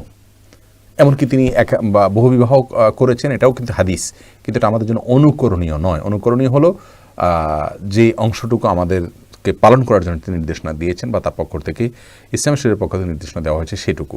তো এরকম মতপার্থক্য রয়েছে, কিন্তু মূলগতভাবে আসলে হাদিস এবং সুন্নাহ একটার মুরাদিফ, পার্থক্য নাই। যাই হোক, আমরা বিস্তারিত আলোচনা যাচ্ছি না। রাশেদ আলামিন জানতে চেয়েছেন, বাসায় নামাজ আদায় করলে তাকবীর কি মসজিদের মতো তাকবীর দেব, নাকি কিছু পরিবর্তন হবে? না, কোনো পরিবর্তন হবে না রাশেদ ভাই, যেমনি আছে এমনি আপনি তাকবীর দিবেন। পূর্ণতা লোভা বোন, আপনি জানতে চেয়েছেন জন্ম নিয়ন্ত্রণ করা যাবে কি না, এ নিয়ে হাদিসগুলো বলবেন। জি ভাই বোন, জন্ম নিয়ন্ত্রণ করা যাবে। রাসূল করিম সাল্লাল্লাহু আলাইহি সাল্লাম আপনার আজাল করার যে পদ্ধতি ছিল সেই যুগে জন্ম নিয়ন্ত্রণের জন্য, আজল বলতে আপনার সহবাসের সময় বীর্যপাতের সময়টুকুতে বাহিরে বীর্যপাত করে ফেলা, এটাকে আজল বলা হয়। এই আজল করাকে কেন্দ্র করে আমাদের নবী করিম সাল্লাল্লাহু আলাইহি ওয়াসাল্লামের একটা কথা এমন ছিল যে কেউ আজল করতে মনে চাইলে করুক, কিয়ামত পর্যন্ত যারা আসার পৃথিবীতে আসবেই কেউ ঠেকাতে পারবে না। এই যে স্টাইল রাসূল আকরাম সাল্লাল্লাহু আলাইহি ওয়াসাল্লাম, এই স্টাইল থেকে বোঝা যাচ্ছে তিনি সরাসরি নিষেধ করেন নাই আজল করতে, তার মানে জন্ম নিয়ন্ত্রণকে করতে চাইলে সরাসরি নিষেধ করেননি। আর এর ভিত্তিতে ওলামা একরাম বলেন যে যদি কেউ বিশেষ কোনো প্রয়োজনে, স্বাস্থ্যগত কোনো কজের ভিত্তিতে আপনার বাচ্চা এই মুহূর্তে হলে লালন পালন করা আর মতো পরিবেশ নাই, বা একটা বাচ্চা আছে আরেকটা বাচ্চা হয়ে গেলে কষ্ট হয়ে যাবে, বা একটা বাচ্চার ক্ষতি হবে, বাচ্চার জন্য রিস্ক হবে, অথবা মায়ের শরীরের জন্য রিস্ক হবে, এসব কজের ভিত্তিতে কেউ যদি বাচ্চা সাময়িক সময়ের জন্য জন্ম নিয়ন্ত্রণ করে, সে সাময়িক সময়টা 10 বছর হতে পারে, 20 বছর হতে পারে, 30 বছর হতে পারে, অর্থাৎ স্থায়ীভাবে না করে, তাহলে সেক্ষেত্রে এই জন্ম নিয়ন্ত্রণ জায়েজ আছে। জন্ম নিয়ন্ত্রণ হারাম দুই সময়ে। এক, যদি কেউ এই জন্য জন্ম নিয়ন্ত্রণ করে যে আমি কি খাওয়াবো, এই ভয়ে যদি জন্ম নিয়ন্ত্রণ করে, সেটা হারাম। আল্লাহ সুবহানাহু ওয়া তাআলা বলেছেন, তোমরা লা তাকতুলু আওলাদাকুম খাশিয়াতা ইমলাক নাহনু নারযুকুহুম ওয়া ইয়্যাকুম, মনে রাখবে তোমাদের সন্তানকে তোমরা হত্যা করো না, অর্থাৎ ভ্রূণ হত্যা করো না, এই ভয়ে যে তাদের কি খাওয়াবো। আল্লাহ বলছেন আমি তাদের এবং তোমাদের উভয়কে রিজিক দান করব। এজন্য আপনার এই উদ্দেশ্যে জন্ম নিয়ন্ত্রণ করা জায়েজ নাই। এর বাইরে জন্ম নিয়ন্ত্রণ করা জায়েজ নাই তখন যদি আপনি এই জন্য জন্ম নিয়ন্ত্রণ করেন যে আপনি স্থায়ীভাবে যদি আপনি জন্ম নিয়ন্ত্রণ করেন, তাহলে সেটাও জায়েজ না। দুইটা জায়েজ নাই, হলো রিজিকের ভয়, কি খাওয়াবো, উপার্জন কম সেজন্য সেই ভয়, আরেকটা হলো যে না আমি স্থায়ীভাবে জন্ম নিয়ন্ত্রণ করবো, এই দুইটা করলে না জায়েজ, বাকি জায়েজ আছে ইনশাআল্লাহ। এমনি সোহেল জানতে চেয়েছেন আপনাদের সকাল সন্ধ্যার আমলের বইটি ইন্টারনেটে পাওয়া যায়? হ্যাঁ যায়, পিডিএফ কপি আপনি পাবেন www.assunnahfoundation.org লিখে আমাদের ওয়েবসাইটে যাবেন। আমাদের ওয়েবসাইটে গেলে সেখান থেকে আপনি যখন দেখবেন এই বইটার অ্যাডভার্টাইজটা যাচ্ছে একদম শুরুর দিকে বাম পাশে ওয়েবসাইটের, ওখানে ক্লিক করলে আমি কম্পিউটারে যেভাবে দেখবেন সেটা বলছি, মোবাইলেতে একটা পর একটা আসবে, ওখানে ক্লিক করলে আপনি পিডিএফ ভার্সনটা পাবেন, ওটা আপনি ডাউনলোড করে নিতে পারবেন ইনশাআল্লাহ বিদিনিল্লাহ। আর আমাদের পেজগুলোতেও আপনি হেল্প চাইতে পারেন, যদি আপনি হেল্প চান আমরা আপনাকে হেল্প করতে পারবো ইনশাআল্লাহ পিডিএফ ভার্সন পাওয়ার জন্য। এরপরে যে প্রশ্ন আমি দেখতে পাচ্ছি এমনি সোহেল, আপনি জানতে চাইছেন, আপনার প্রশ্ন তো দিলাম। অব্রনীল আবির, আপনি জানতে চেয়েছেন সেতি রোগ থেকে আরোগ্য লাভের জন্য কি করতে পারি শেখ?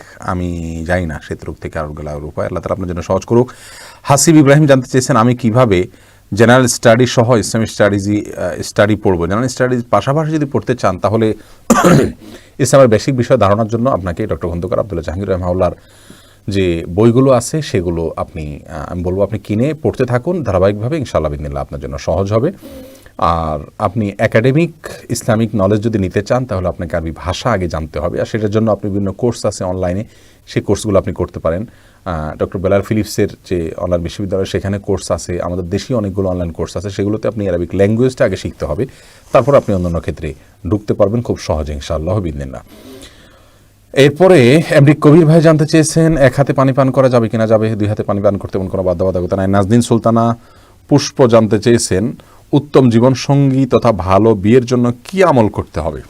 আপনাকে নারী হোক পুরুষ হোক সবাইকে উত্তম জীবনসঙ্গী বা ভালো বিয়ের জন্য সূরা ফুরকানের আয়াত নম্বর ৭৪-এর শেষ অংশ আপনাকে বিশেষ পড়তে হবে। রব্বানা হাব লানা মিন আজওয়াজিনা ওয়া যুররিয়াতিনা কুররাতা আয়ুন ওয়াজআলনা লিল মুত্তাকিনা ইমামা। হে আমাদের রব, আমাদের জীবনসঙ্গী এবং আমার সন্তান এমন দান করুন যা দেখলে আমাদের চোখ জুড়িয়ে যায় এবং আমরা সকলে যেন মুত্তাকিদের ইমাম হতে পারি। এই আয়াতটি, দোয়াটি আপনি বারবার পড়বেন, সব জায়গায় পড়বেন, বেশি বেশি করে পড়বেন। এটা হলো একটা উপায়। আরেকটা উপায় হলো আল্লাহ সুবহানাহু ওয়া তাআলার কাছে সাধারণভাবে দোয়া করতে থাকবেন। আর তৃতীয় উপায় হলো নিজে ভালো নেককার মুত্তাকি পরহেজগার থাকার চেষ্টা করবেন খুব বেশি, কারণ আল্লাহ তাআলা বলেছেন আত-তাইয়্যিবাতু লিত-তাইয়্যিবিনা ওয়াত-তাইয়্যিবুনা লিত-তাইয়্যিবাত। নেককার যারা আছেন ভালো, তারা ভালোদের সঙ্গে আল্লাহ সুবহানাহু ওয়া তাআলা তাদেরকে বিয়ে করান। এটা কিন্তু সবসময় বাধ্যতামূলক নয়, মানে ব্যতিক্রম হয়। ঈসা আলাইহিস আপনার আসিয়া আলাইহিস সালাম এর ঘরে তাকে আল্লাহ তাআলা দিয়েছেন ফেরাউনের সঙ্গে, আবার লূত আলাইহিস সালামের সঙ্গে অসৎ সঙ্গিনী দিয়েছেন, বিধায় ব্যতিক্রমও আছে। তো নিজে ভালো থাকার চেষ্টা করবেন এবং সেই সাথে আপনি ওই দোয়াটা খুব বেশি বেশি করে পড়বেন। আর বিয়ের ব্যাপারে খুব বেশি সিরিয়াস থাকবেন, খোঁজ খবর নেবেন, ব্যাকগ্রাউন্ড দেখবেন এবং সব কিছু বলে কয়ে নেবেন, যাচাই বাছাই করবেন সাধারণ দোয়ার পাশাপাশি। আল্লাহ তাআলা ইনশাআল্লাহ আপনার জন্য জীবনসঙ্গী হিসাবে সৎ মিলাবেন ইনশাআল্লাহ। সাধারণভাবে চোখের পানি ফেলবেন, দোয়া করবেন ইনশাআল্লাহ। তবে সূরা ফুরকানের ৭৪ নম্বর আয়াত আমি নিজে খুব আমল করেছি, আল্লাহ তাআলা আমাকে তার বিনিময় দিয়েছেন, আমি দেখেছি, আপনারাও সেটাকে খুব বেশি আমল করবেন।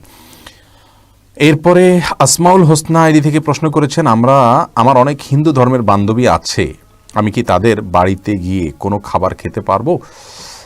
খাবার খেতে পারেন, কোনো অসুবিধা নাই। অন্তরঙ্গ বন্ধু বানাবেন না, চেষ্টা করবেন ইসলামের দিকে আকৃষ্ট করার, মুসলিমের সৌন্দর্য তুলে ধরার, সেই সাথে দাওয়াতও খেতে পারেন। আমাদের নবী সাল্লাল্লাহু আলাইহি ওয়াসাল্লাম মুসলিমদের বাড়িতে দাওয়াত খেয়েছেন, অতএব তাদের বাড়িতে দাওয়াত খাওয়াতে কোনো অসুবিধা নাই। তবে আপনি খেয়াল করবেন যে তাদের যে খাবারগুলো তারা দেয় নিজেরা জবাই করছে এরকম কোনো মুরগি খাবেন না, বাজার থেকে কিনে গোশত এনে খাওয়ায় যেটা খেতে পারেন। আর তারা যদি কোনো খাবারে কোনো নাপাক দিয়েছে বলে মনে হয়, এরকম সম্ভাবনা এখন খুব কম। আমরা শুনতাম একসময় গোবর টবর তারা দেয়, যারা হিন্দু ধর্মকে খুব বেশি প্র্যাকটিস করে বা খুব বেশি ধার্মিক তাদের মধ্যে, তারা অনেকে নাকি এটা করেন, আল্লাহ আলাম, আমি এখনও পর্যন্ত নিশ্চিত নই। যদি সেটা করে তাহলে সেটা ভিন্ন বিষয়। এরপরে আমি সাধারণ খাবার, তাদের বাসায় রান্না করা খাবার আপনি খেতে পারেন, কোনো অসুবিধা নেই। সৈয়দা হাবিবা জানতে চাইছেন এশার নামাজ কত রাকাত এবং কি কি? কালিমা কয়টা? বোন সৈয়দা হাবিবা আপনাকে মোবারকবাদ জানাই প্রশ্ন করেছেন সেজন্য। এশার নামাজ মূল নামাজটা হলো ফরজ, যেটা আল্লাহ নির্দেশ করেছে 4 রাকাত, আর তারপরে 2 রাকাত সুন্নাত নামাজ আছে, যেটা কোনো বিশেষ কারণে বাদ যাইতে পারে, কিন্তু ইচ্ছাকৃতভাবে বাদ না দেওয়াই ভালো।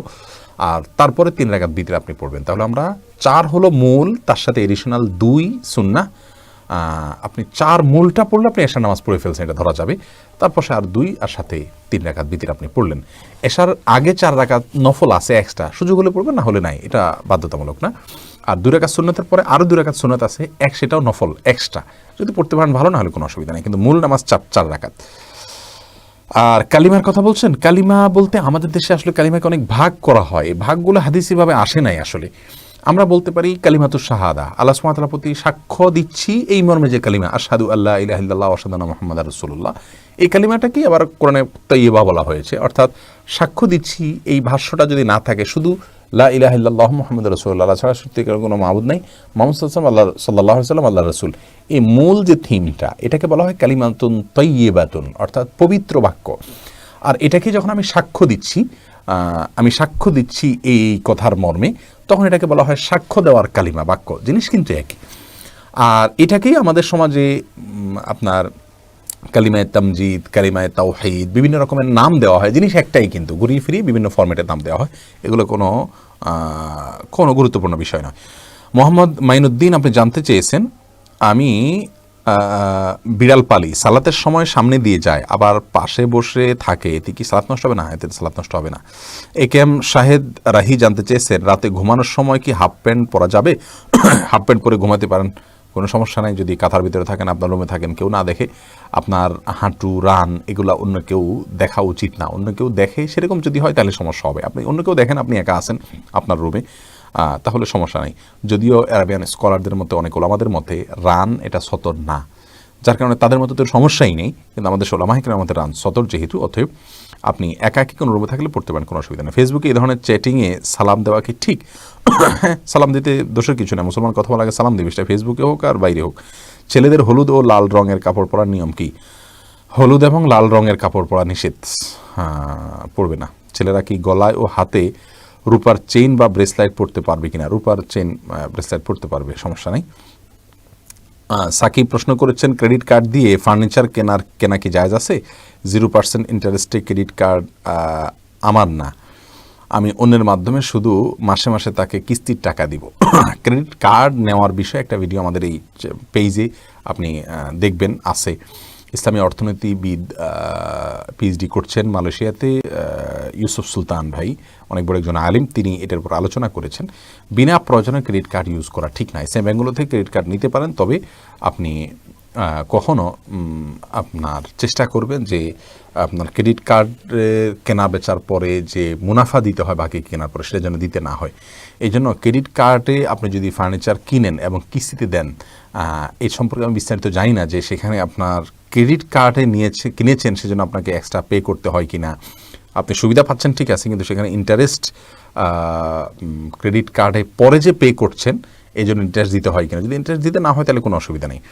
আমি এই বিষয়টির জন্য আপনাকে রেফার করবো ইসলামী অর্থনীতি ভালো বোঝেন এমন কোনো একজন আলেমের কাছে, এবং সেক্ষেত্রে আমাদের যে ভিডিওটা পেজে আছে সেটা আপনি বিস্তারিত শুনে নিতে পারেন, কিছু ধারণা পাবেন ইনশাআল্লাহ। মাসুম বিল্লাহ জয়, আপনি জানতেছেন ইমান বৃদ্ধি করার উপায় কি? একটা লম্বা আলোচনা আমাদের ইউটিউবে আছে ইমান বৃদ্ধির উপায়, আপনি সেটা শুনে নেবেন 1 ঘন্টার উপরে। পিস টিভিতে আমাদের একটা সিরিজ আলোচনা আছে ইমান বৃদ্ধির উপায়।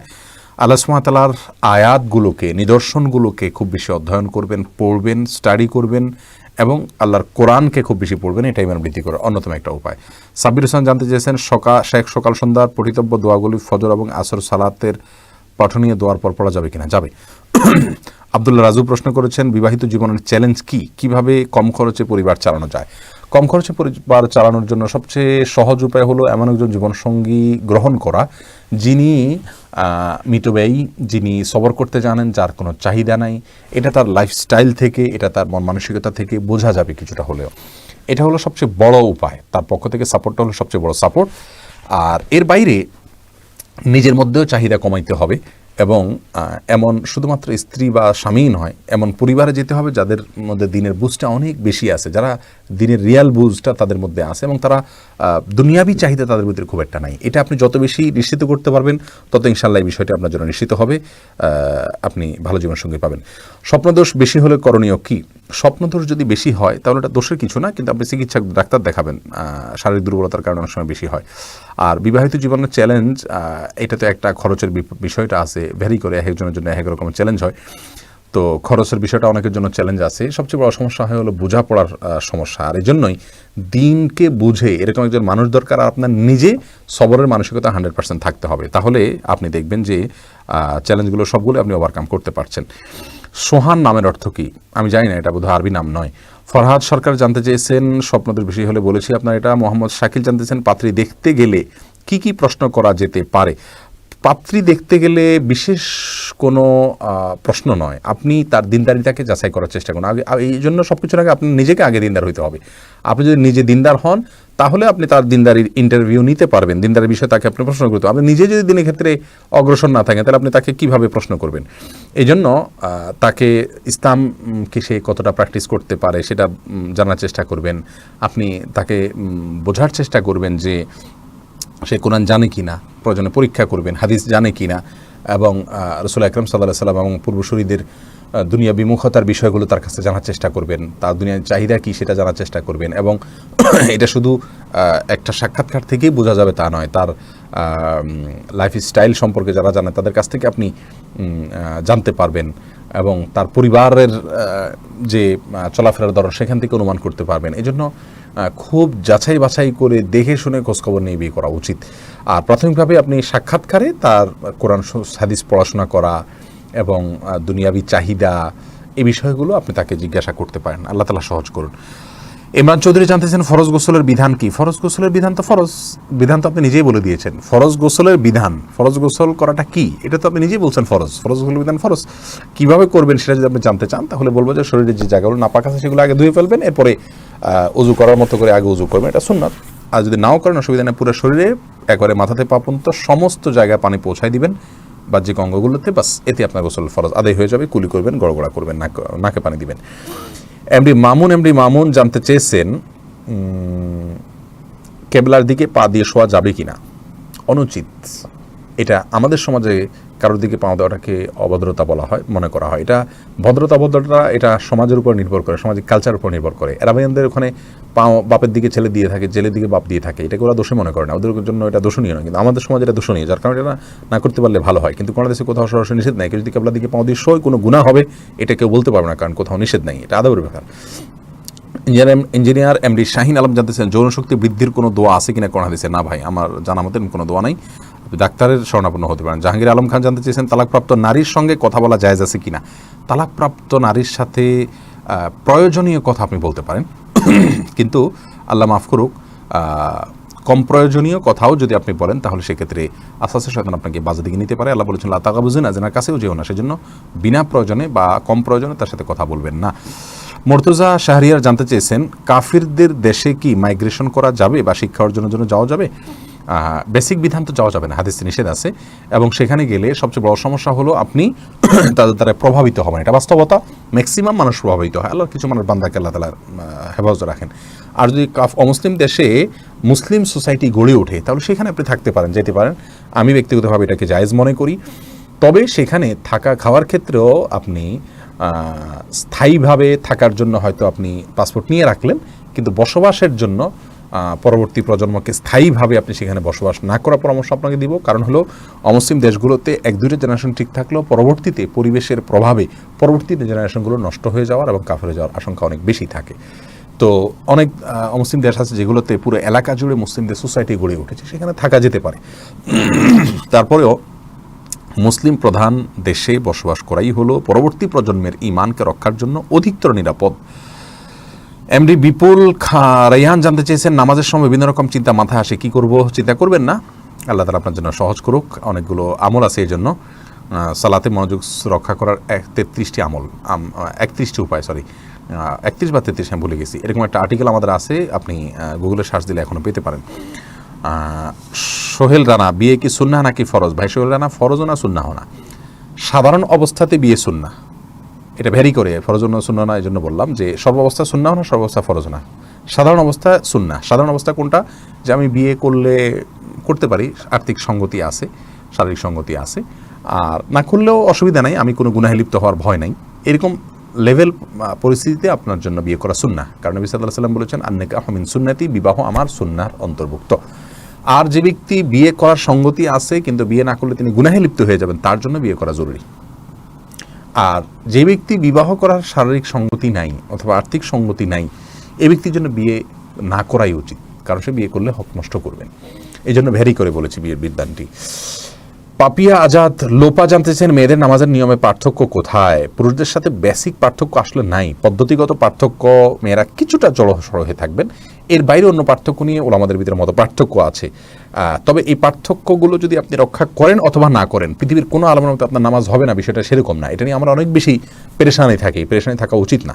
হাসিবুল্লাহ জানতে চাইছেন, কোন আকীদা পোষণ করলে আমরা সহিহ আকীদার অধিকারী হতে পারি? আমরা কোরআন এবং হাদিসকে আমাদের আকীদার মূল সূত্র ধরবো এবং সালাফ তথা পূর্বসূরীদের যে ব্যাখ্যা, সে ব্যাখ্যায় কোরআন হাদিসকে আমরা বুঝবো, বাস তাদের আকীদাকে আমরা ধারণ করব। এটাই হবে আমাদের জন্য সবচাইতে সেফ এবং এটাই হবে সহিহ এবং বিশুদ্ধ আকীদা।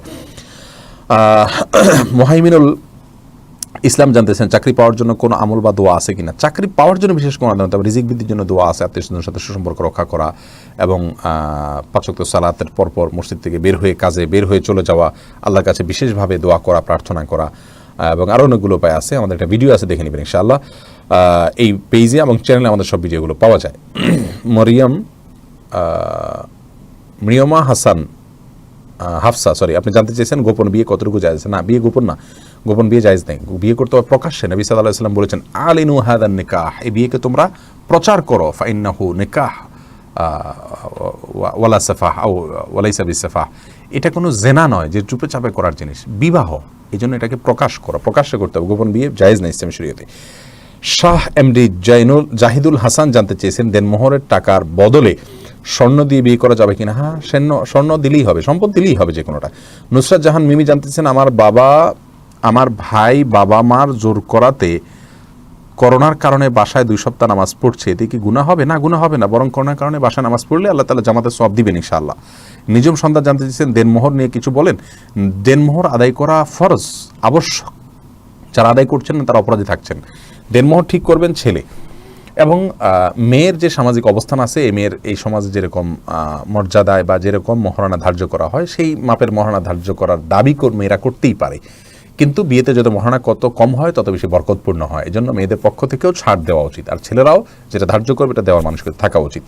লাতিফা হক জানতে চেয়েছেন, কিছু ফজিলতপূর্ণ সূরার বই আছে, এগুলো ওযু ছাড়া ধরা যাবে কিনা? যদি শুধু সূরা থাকে, অন্য কিছু না থাকে, তাহলে ওযু ছাড়া ধরা যাবে না। আর যদি অন্য কিছুর সাথে থাকে তাহলে ধরতে পারবেন। আল আমিন জানতে চেয়েছেন, ধূমপান করে কি নামাজ আদায় করলে তা কবুল হবে?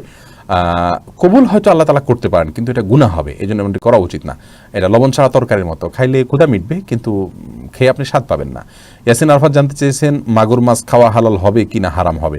যদি হারাম হয়ে থাকে তাহলে কেন? হারাম হবে না, হালাল হবে। জাকির হোসেন জানতে চেয়েছেন, শুধুমাত্র বংশমর্যাদার জন্য কি বিয়ে ভেঙে দেওয়া যাবে? না, এটা খুবই জঘন্য কথা, বংশমর্যাদার কারণে বিয়ে ভেঙে দেওয়া এটা উচিত না, দিনদারি যদি বিশেষ করে থাকে। সাকিব জানতে চেয়েছেন, বড় ভাবি বা বোন দুধমা হতে পারে?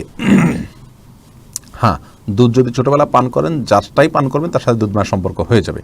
সুজন ইসলাম জানতে চেয়েছেন, অন্তরের জেনা থেকে কিভাবে বেঁচে থাকবো? আল্লাহ তাআলা আপনাকে রক্ষা করুন ভাই সুজন। অন্তরের জেনা থেকে বাঁচার জন্য আমরা নেককার মানুষদের সাথে থাকবো। জেনার যে উপকরণগুলো আছে এগুলো দেখে আগে মানুষ, তারপর অনেক চিন্তা করে। এই জন্য ওই রাস্তাগুলোকে আগে বন্ধ করে ফেলতে হবে, যেখানে আমার দেখা হয় সে জায়গাগুলো থেকে বের হয়ে আসতে হবে। আল্লাহ তৌফিক দান করুক। আমরা যদি বের হয়ে আসি তাহলে আগের যে দেখাগুলো সেগুলো আস্তে আস্তে আল্লাহ তাআলা অন্তর থেকে ভুলে দিবেন। সঞ্জিদা সাইমা জানতে চেয়েছেন, কোরআন হুজুরের কাছে শিখলে পাপ হবে কি? আমি তো মেয়ে, হুজুর তো পুরুষ। হ্যাঁ, আপনি হুজুরের কাছে সরাসরি কোরআন শিখবেন না, অনলাইনে শিখতে পারেন, অথবা যারা মেয়ে আছে তাদের মাধ্যমে শিখবেন। আর যদি হুজুর কাছে শিখতে হয় পর্দার মাধ্যমে শিখবেন, কিন্তু সেটাও নিরাপদ না। উত্তম হয় মেয়েদের কাছ থেকে শিখবেন অথবা অনলাইনে শিখবেন। এইচএম ইরফান ইমো জানতে চেয়েছেন, কিভাবে দিনে দিনে চরিত্র আরও সুন্দর করা যায়? খুবই সুন্দর একটা প্রশ্ন ভাই। সবচেয়ে ভালো উপায় হলো, যারা খুব ভালো চরিত্রবান সুন্দর তাদের সাথে চলবেন, খারাপ মানুষের সাথে একদম চলবেন না, খারাপ পরিবেশে চলবেন না। এটা হলো চরিত্র সুন্দর করার উপায়। আর একটা দোয়া আছে, আল্লাহুম্মা হদিনি লি আহসানিল আখলাক, আল্লাহ সুন্দর আখলাকের পথ আমাকে দেখান। ওয়ালা ইয়াহদি লি আহসানিহা ইল্লা আন্ত, সুন্দর আখলাকের পথ আপনি ছাড়া কেউ দেখাতে পারে না। ওয়াসরিফ আন্নি সাইয়্যাহা, আল্লাহ খারাপ চরিত্রের যে পথ সেটা থেকে আপনি আমাকে বাঁচিয়ে রাখুন। ওয়ালা ইয়াসরিফ আন্নি সাইয়্যাহা ইল্লা আন্ত, আর খারাপ পথ থেকে বাঁচিয়ে রাখা এটা আপনি ছাড়া কেউই করতে পারে না। এই দোয়া তিরমিজিতে বর্ণিত হয়েছে, এটা বিশেষ পড়লে আপনি ইনশাআল্লাহ চরিত্র ভালো করতে পারবেন। আল্লাহ আমাদের সবাইকে হেফাজত করুন এবং সুন্দর চরিত্র দান করুন। আমিনুল ইসলাম, রেপ করার গুনাহ মাফ করবে কি? দয়া করে বলবেন। সব গুনাহ আল্লাহ তাআলা মাফ করবেন, আল্লাহর কাছে লজ্জিত হবেন। যার হক নষ্ট করেছেন সম্ভব হলে তার কাছে কায়ে মনোবাক্যে লজ্জিত হয়ে মাপ চাইবেন। আর আল্লাহ সুবহানাহু ওয়া তাআলার কাছে মাফ চাইলে আল্লাহ তাআলা সব গুনাহই মাফ করবেন। আব্দুল্লাহ বিন খলিল জানতে চেয়েছেন, নফল রোজা রাখার পর ভেঙে ফেললে কি কাজা তুলতে হবে?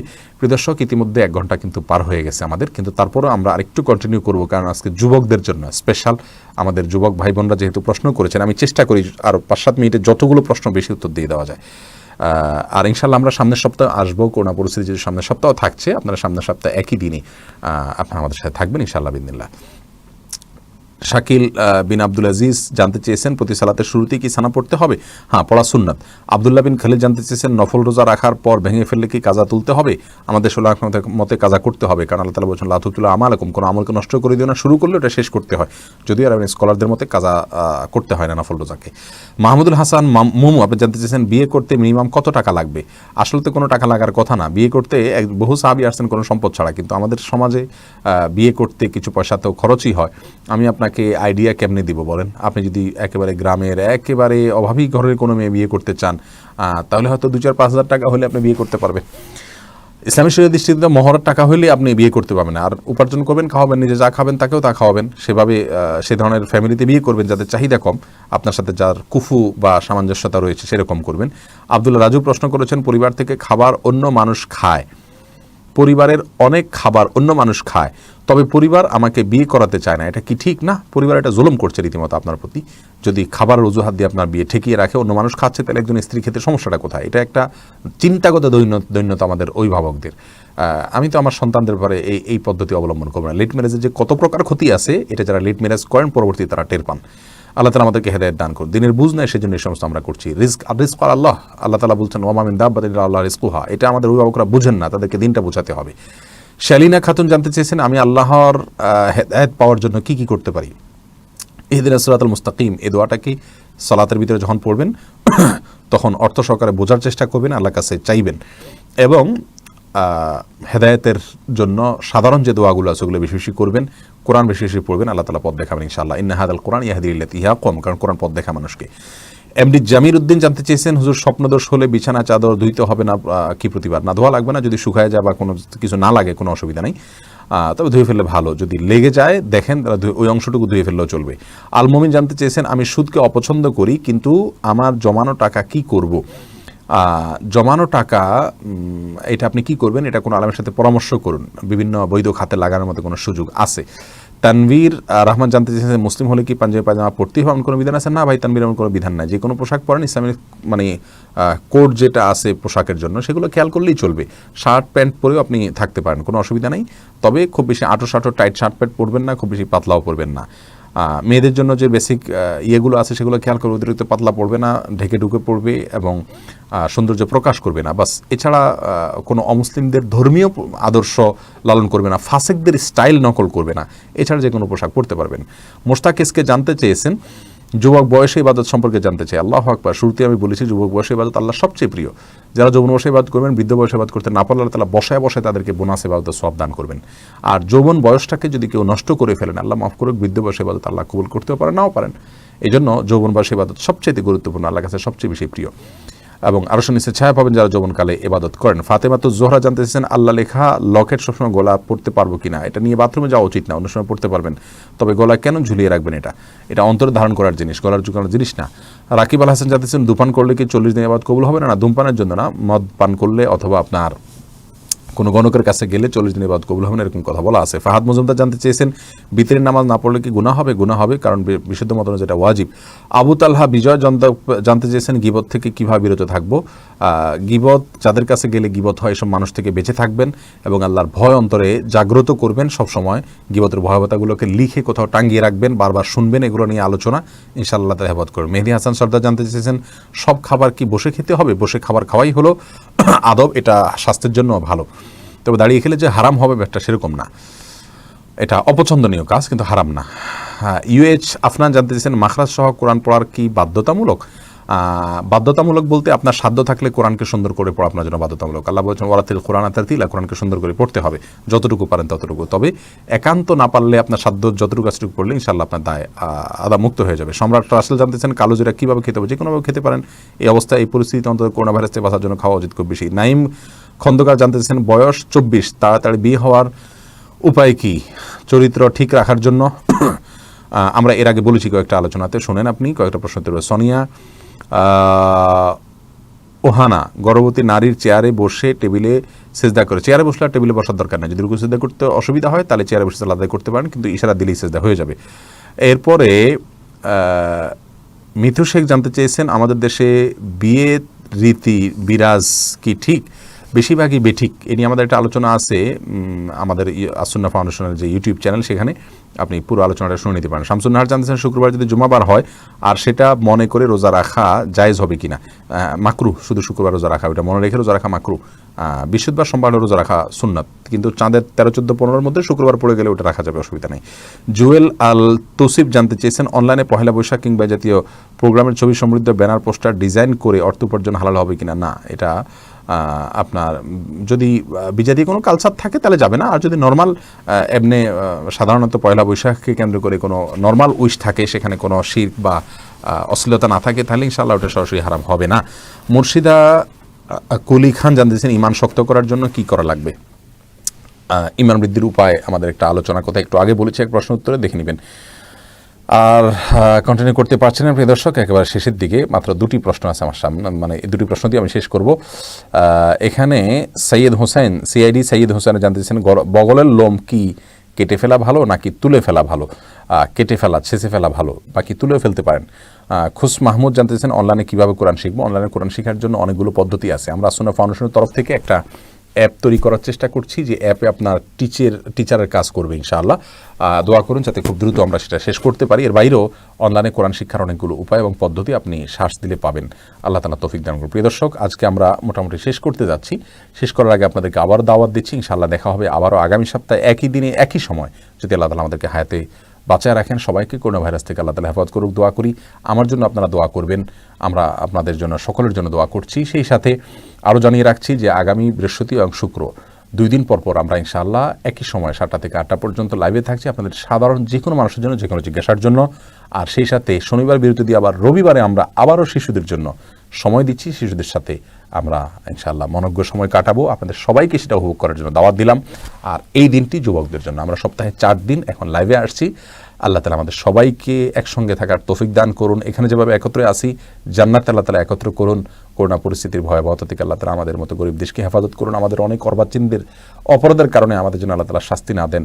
যদিও কোনো মানুষ কোনো জায়গায় যখন অপরাধের ব্যাপকতা হয়, তখন ভালো মন্দ সকলের উপর আল্লাহ তাআলার যে গণশাস্তি সেটা নেমে আসে, যদিও নির্দোষরা আল্লাহর কাছে শাহাদাতের মর্যাদা পায়। তারপর আমরা আল্লাহর কাছে সুস্থতা চাই, স্বাভাবিকত্ব চাই, আমাদের অর্বাচীনদের হেদায়েত চাই। আল্লাহ তাআলা আমাদের সবাইকে হেফাজত করুন, হেফাজতে রাখুন। বাসাবাড়িতে অবসর সময়ে আমার প্রিয় যুবক ভাই বোনদের প্রতি আমি সর্বশেষ নাসিহা করব, এই অবসর সময় দিন শেখার চেষ্টা করুন, বোঝার চেষ্টা করুন। আমাদের যে সমস্ত বইগুলো ইমানকে বৃদ্ধি করবে সেই বইগুলো পড়ুন, আব্দুল্লাহ জাহাঙ্গীর রহমানের বইগুলো পড়ুন, আরিফ আসাদের বইগুলো পড়ুন, বিভিন্ন ভালো ভালো লেখকদের বইগুলো পড়ুন, এবং সবচেয়ে বড় কথা হলো কোরআন পড়ুন অর্থ সহকারে, ব্যাখ্যা সহকারে। আল্লাহ তাআলা আমাদের সবাইকে এই অবসর সময়গুলোকে আল্লাহর সন্তুষ্টির পথে অগ্রসর হয়ে যাওয়ার সুযোগ হিসাবে এগুলোকে কাটাবার তৌফিক দান করুন। আজকের মতো বিদায় নিচ্ছি। কথা হবে পরবর্তী দিনে, বৃহস্পতি শুক্রবারে লাইভে ইনশাআল্লাহ। আসসালামু আলাইকুম ওয়া রাহমাতুল্লাহি ওয়া বারাকাতুহু।